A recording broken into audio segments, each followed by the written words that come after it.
क्या कश्मीर के पहलगाम में हुए दर्दनाक आतंकी हमले के बाद भारत और पाकिस्तान में हो सकता है युद्ध? अगर ये महायुद्ध हुआ तो कौन जीतेगा? 2025 में भारतीय सेना और पाकिस्तानी सेना में कौन सी सेना सबसे ज्यादा ताकतवर है? पाकिस्तान जिस परमाणु हमले की धमकी दे रहा है, क्या उससे भारत परेशानी में पड़ सकता है? और इस महायुद्ध में कौन से देश भारत के साथ होंगे? नमस्कार दोस्तों, पहलगाम में हुए आतंकी हमले के बाद भारत और पाकिस्तान के बीच सरहदी तनाव काफी बढ़ चुका है। भारत ने सिंधु जल संधि तोड़कर जैसे ही अचानक झेलम नदी का पानी छोड़ा, पाकिस्तान में बाढ़ आ गई। दोनों देशों के प्रधानमंत्री एक दूसरे के खिलाफ खुलकर बोल रहे हैं और घबराया हुआ पाकिस्तान भारत को जंग की धमकी दे रहा है। पाकिस्तान का कहना है कि अगर भारत ने सिंधु घाटी का पानी रोका तो हम हिंदुस्तान की जुबान खींच लेंगे, सांसें बंद कर देंगे, कश्मीर की नदियों में खून बहा देंगे। लेकिन अब सवाल यह है कि अगर पाकिस्तान की इस तुच्छ आतंकी हरकतों और खोखली धमकियों से परेशान होकर भारत ने पाकिस्तान के खिलाफ जंग छेड़ दी, या पाकिस्तान सैनिकों ने करगिल की तरह फिर भारत में घुसपैठ की कोशिश की और दोनों पड़ोसी मुल्कों में युद्ध छिड़ गया, तो कौन जीतेगा?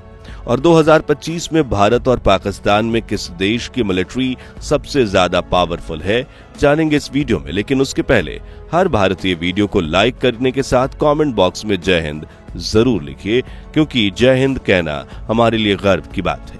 दोस्तों, पाकिस्तान हमेशा बड़ी बड़ी हाँकते आया है कि वो भारत को जंग में हरा देगा, लेकिन हकीकत यह है कि पाकिस्तान ये जंग सिर्फ ख्वाबों में जीत सकता है। हकीकत इससे बिल्कुल अलग है। इसका अंदाजा आपको इस वीडियो में ही हो जाएगा जब मिलिट्री आंकड़ों की कंपैरिजन होगी, तब पता चलता है।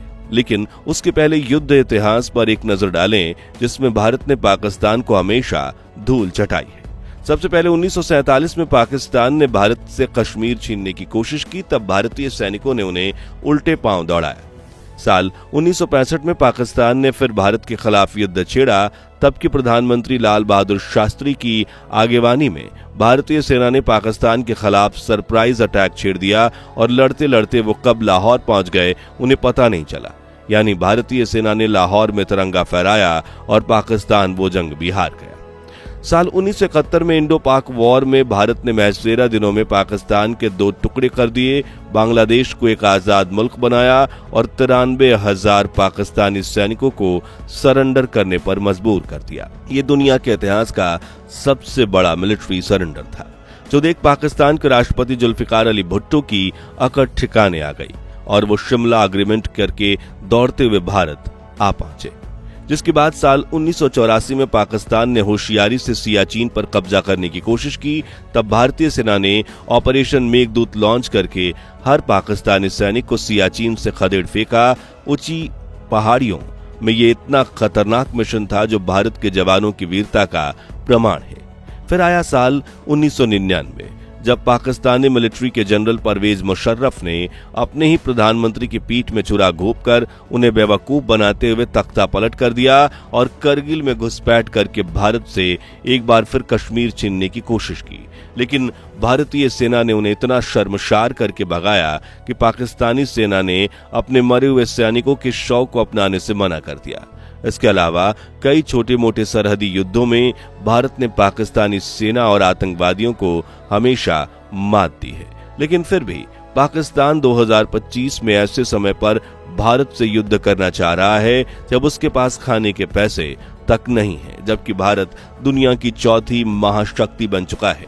ऐसे में युद्ध के नतीजे आप सोच सकते हैं और पहले से ही जानते भी हों, लेकिन फिर भी हम जब आंकड़ों की बात करें तो चलिए आंकड़ों पर गौर करते हैं। सबसे पहले बात करें अर्थव्यवस्था की, क्योंकि युद्ध पैसों से लड़े जाते हैं। तो 3.5 ट्रिलियन डॉलर की जीडीपी के साथ भारत दुनिया का 5वां सबसे अमीर देश है, जबकि पाकिस्तान की जीडीपी सिर्फ 350 बिलियन डॉलर है, जो भारत से 10 गुना कम है।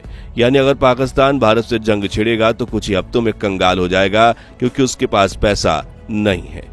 और पैसा नहीं है तो डिफेंस बजट भी कहां से होगा? जी हां, भारत का डिफेंस बजट करीब 80 अरब डॉलर है, जबकि पाकिस्तान का डिफेंस बजट सिर्फ 7 से 8 अरब डॉलर है, यानी भारत से 10 गुना कम। और अगर भारत पाक युद्ध हो भी जाता है तो भारत की केंद्र सरकार के पास इतना पैसा है कि वो इस बजट को आसानी से 5 गुना बढ़ा देगी, जबकि पाकिस्तान के पास तो गेहूं खरीदने के पैसे नहीं है। तो डिफेंस बजट की तो बात करना भी फिजूल है। अब चीन उसे उधार पर हथियार दे सकता है, लेकिन कितने? क्योंकि वो भी जानता है कि पाकिस्तान कंगाल है और हथियारों के पैसे कभी वापस नहीं मिलेंगे। यानी भारत को हराना तो दूर की बात है, बस युद्ध में सामने खड़े रहने के लिए भी पाकिस्तान को अपनी पूरी अर्थव्यवस्था दांव पर लगानी पड़ेगी। अब बात करते हैं मिलिट्री स्ट्रेंथ की, यानी 2025 में भारत और पाकिस्तान में से किस देश की मिलिट्री ज्यादा ताकतवर है। तो ग्लोबल फायर पावर इंडेक्स ने हाल ही के दिनों में दुनिया के सबसे ताकतवर देशों की जो लिस्ट जारी की है, उसमें भारत ने एक बार फिर अपना लोहा मनवाया है। इस रिपोर्ट के मुताबिक अमेरिका, रूस और चीन के बाद भारत चौथे नंबर पर है। यानी भारत अब दुनिया की चौथी सबसे ताकतवर मिलिट्री ताकत बन चुका है। वहीं पाकिस्तान इस लिस्ट में टॉप 10 में तो नहीं है, लेकिन 12वें नंबर पर कहीं नीचे पड़ा हुआ है और उसकी ताकत भारत से आधी भी नहीं है। मगर फिर भी हम नंबर्स को देखें तो भारतीय सेना के पास 14,55,000 एक्टिव सैनिक हैं। इसके अलावा 12 लाख रिजर्व फोर्स और करीब 25 लाख पैरामिलिट्री जवान हैं, जो जरूरत पड़ने पर देश के लिए जान भी दे सकते हैं और दुश्मनों की जान भी ले सकते हैं। वहीं दूसरी ओर पाकिस्तान के पास सिर्फ 6.5 लाख एक्टिव मिलिट्री पर्सनल हैं, 5.5 लाख रिजर्व फोर्स और 5 लाख पैरामिलिट्री फोर्स हैं। यानी सैनिकों की कुल संख्या के मामले में भारत पाकिस्तान से कई गुना आगे है। अगर लैंड पावर की बात करें तो यहाँ भी भारत पाकिस्तान से बहुत आगे है। भारत के पास कुल 4200 टैंक्स हैं, जिनमें से कई आधुनिक तकनीक से लैस हैं, जबकि पाकिस्तान के पास सिर्फ 2600 टैंक्स मौजूद हैं। भारत के पास 4100 आर्टिलरी है, जबकि पाकिस्तान के पास इससे काफी कम, केवल 3200 आर्टिलरी हैं। इसके अलावा ग्लोबल फायर पावर इंडेक्स के अनुसार भारत के पास 1,51,000 मिलिट्री व्हीकल्स हैं, जबकि पाकिस्तान के पास सिर्फ 17,500 मिलिट्री व्हीकल्स हैं। अब जरा सोचिए, युद्ध के मैदान में जब हर तरफ गोलियां बरस रही हों, तब लॉजिस्टिक और ग्राउंड सपोर्ट कितनी बड़ी भूमिका निभाते हैं और इस मोर्चे पर भारत पाकिस्तान को रौंद सकता है। दोस्तों, आधुनिक जमाने में युद्ध जमीन से ज्यादा आसमान में लड़ा जाता है। ऐसे में अगर हम एयरफोर्स की ताकत की बात करें तो भारत के पास कुल 2300 मिलिट्री एयरक्राफ्ट्स की एक विशाल फ्लीट है, जिसमें फाइटर जेट्स से लेकर ट्रांसपोर्ट, अटैक हेलीकॉप्टर और सर्विलांस ड्रोन तक सब कुछ शामिल है। जबकि पाकिस्तान के पास एक ठीक ठाक एयरफोर्स है, जहां 1400 एयरक्राफ्ट मौजूद है, लेकिन संख्या से ज्यादा फर्क उनकी क्वालिटी और टेक्नोलॉजी पे पड़ता है। भारत के पास 513 फाइटर जेट्स हैं, जिनमें राफेल, सुखोई 30 और मिराज 200 जैसे अत्याधुनिक लड़ाकू विमान शामिल है। जबकि पाकिस्तान के पास सिर्फ 328 फाइटर जेट्स हैं, जिसमें अधिकतर F-16 और F-17 जैसे पुराने या कम कैपेबिलिटी वाले जेट्स हैं। यानी अगर इन दोनों देशों के बीच महायुद्ध छिड़ता है तो बॉर्डर के पास फाइटर जेट्स की डॉग फाइटिंग तो जरूर होगी, जिसमें भारत एक क्लियर विनर साबित होगा। अब जरा समंदर की तरफ नजर डालें, यानी नेवी स्ट्रेंथ की बात करें तो भारत के पास कुल 293 नेवल एसेट्स हैं, जिनमें 2 एयरक्राफ्ट कैरियर, 13 डिस्ट्रॉयर्स, 18 सबमरीन्स और 135 पेट्रोल वेसल्स शामिल हैं। वहीं पाकिस्तान के पास 121 नेवल एसेट्स हैं और सबसे बड़ी बात यह है कि उसके पास एक भी एयरक्राफ्ट कैरियर या डिस्ट्रॉयर नहीं है। यानी समुद्र की ताकत के मामले में भी भारत पाकिस्तान को चारों खाने चित्त कर सकता है। अब यहाँ तो आंकड़े जाने बिना ही हम अंदाजे में ये कह सकते हैं कि भारतीय सेना के सामने पाकिस्तानी सेना का टिकना नामुमकिन है। लेकिन जब से पहलगाम हमले के बाद भारत पाकिस्तान के खिलाफ सख्त कदम उठा रहा है, तब से पाकिस्तान परमाणु हमले की धमकी दिए जा रहा है। ये वही पुराना पाकिस्तान है जो हर बार युद्ध के डर से अपनी हार मानकर न्यूक्लियर अटैक की घिसी पिटी धमकी देता है। लेकिन सवाल यह है कि क्या ये धमकी अब किसी काम की भी है? तो देखिए, पाकिस्तान के पास 170 न्यूक्लियर वारहेड्स हैं, जबकि भारत के पास 180 परमाणु हथियार हैं। यह आंकड़े लगभग बराबर हैं, लेकिन ताकत सिर्फ संख्या से नहीं, क्वालिटी, टेक्नोलॉजी और लॉन्चिंग कैपेबिलिटी से तय होती है।